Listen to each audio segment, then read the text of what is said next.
So PUBG brought out this dev plan. This is their 2022 dev plan. They published it earlier today, and it goes over, it's kind of a roadmap of what they're planning to do for the rest of 2022. We're just going to go through it and talk a little bit about what's in there and my take on some of those things. The intro, you don't really need to read. It's just them saying what this is, blah, blah, blah. Thanks for all your support. Some of these things might change, all that kind of normal stuff. But jumping into the roadmap side of things, this is Q2, Q3, and Q4 for this year they're showing here, and it's broken into world, in-game and out-game, kind of a bit weirdly, but I guess. So Q2 2022, the first one, Sanof rollback. It tells you about these things in a little bit more detail as we go down, but the first thing we can expect is the Sanof rollback, basically bring back the old Sanof map, and then they do some updates to Paramo. In Q3, we're looking at the new map Kiki, which we've heard a few things about over the last 6 months to a year, and then in Q4, right at the end of this year, we're looking at Vikendi Reborn, which is a remaster of Vikendi. Then if we go into the in-game stuff, Q2, we're looking at a new 7.62 AR, training mode improvements, weapon balancing, and quality of life improvements, and then smoke grenade cosmetics as outgame, which sounds kind of interesting. Is that like smoke grenades that are colored or make a weird load of smoke in the shape of a unicorn or something? I don't really know. I'm kind of interested to see what that's going to be. Maybe a new line of cosmetic style items, I guess. In-game for Q3, we've got weapon balancing, and then out-game, we've got weapon mastery overhaul. They posted a little bit about on Twitter the other day about this. They're doing some stuff where they're going to improve the weapon mastery system to allow you to level stuff beyond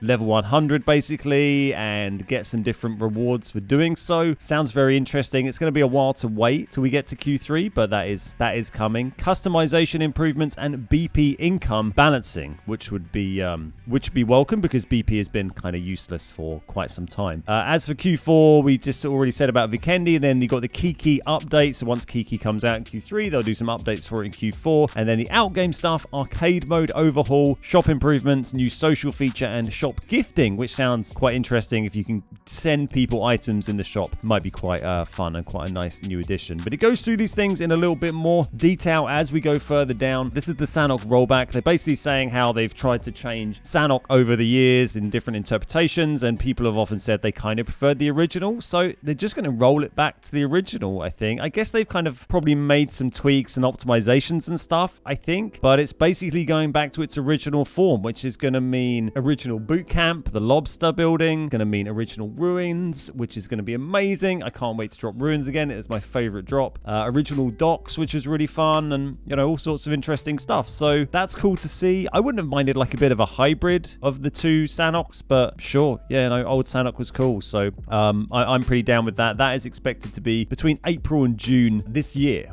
where we're going to expect to see that. So in the next couple of months, pretty much, it's going to be Sanof. Then there's this 7.62 assault rifle AR. They haven't named it, but they just said they wanted to put in a new full auto 7.62 AR. They said they wanted to sit kind of between the barrel and the AK. So they wanted to go, so barrel is listed as high damage, difficult to control. AKM is listed as low damage, easier to control. They wanted to put something in between those two things, and that is what this new gun is going to be, and that is going to be for Q2 this year is the goal for that. Moving down, they've got training mode improvements. So this bit here, this is like an image from it. This isn't in training rooms currently. This looks like some sort of arena. It says there's going to be stuff where you can like 1v1 people in training rooms. You can have private training rooms where you'll be able to fight with your friends, and just improve the training room experiences. It's not been touched very much. So this looks like a little kind of 1v1 combat arena. Look like the Gulag or something. Looks kind of fun. So very welcome. The stuff they've put in the update today is really cool in training rooms, so nice to see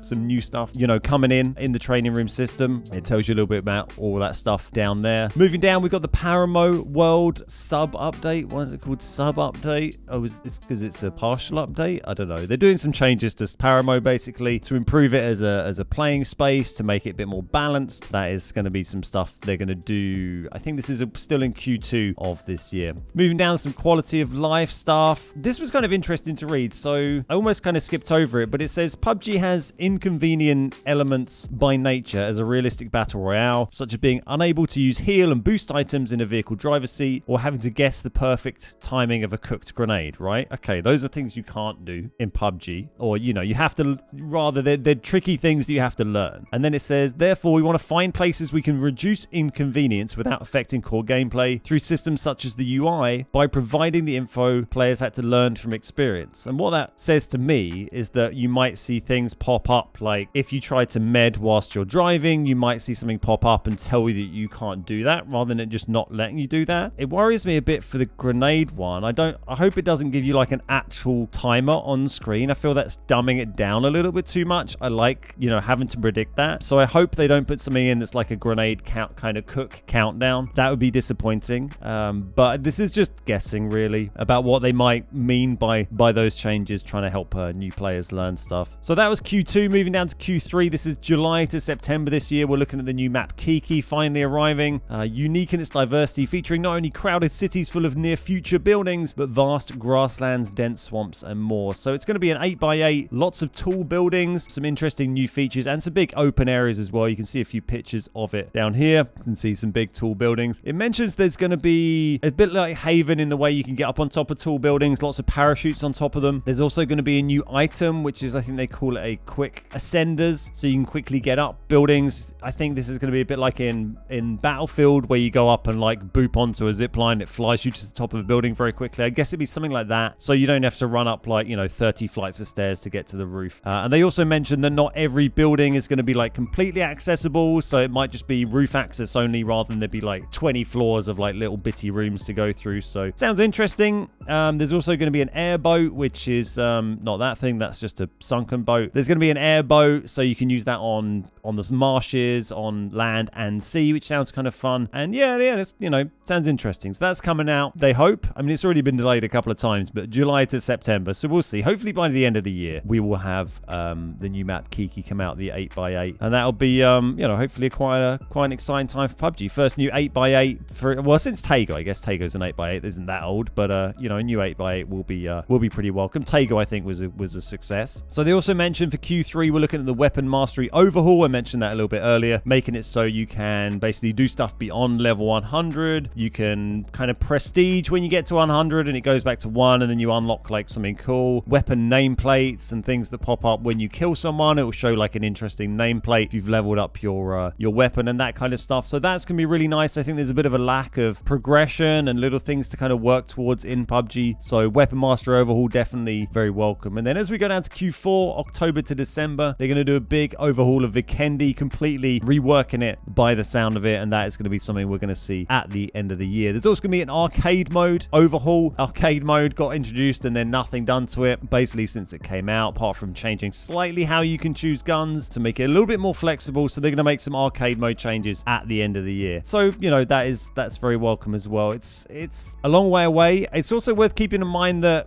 this stuff is probably, a lot of this stuff is going to change. Historically, PUBG and a lot of games companies, but PUBG has certainly done dev roadmaps before, and then the future hasn't really ended up looking very much like those dev roadmaps. So it's nice to get a rough idea of what we might see, but also take it with a pinch of salt that, you know, companies change what their priorities are over a 12-month period. They're not like, this is what we're doing for 12 months and we're not doing anything else. So these things are likely to change, but it gives you a bit of a rough idea what might be coming along in the next year of PUBG. And I'm glad PUBG have shared it. I hope they managed to follow through roughly with some of it. Otherwise, people will just get annoyed and then they won't share anything. But there's always that risk. You either share as a games dev and then you don't deliver and everyone gets annoyed, or you don't share and people get annoyed because you didn't share any information. So it's kind of a lose-lose, but we'll see how it goes. Definitely some interesting stuff in there for us all to consider going forward.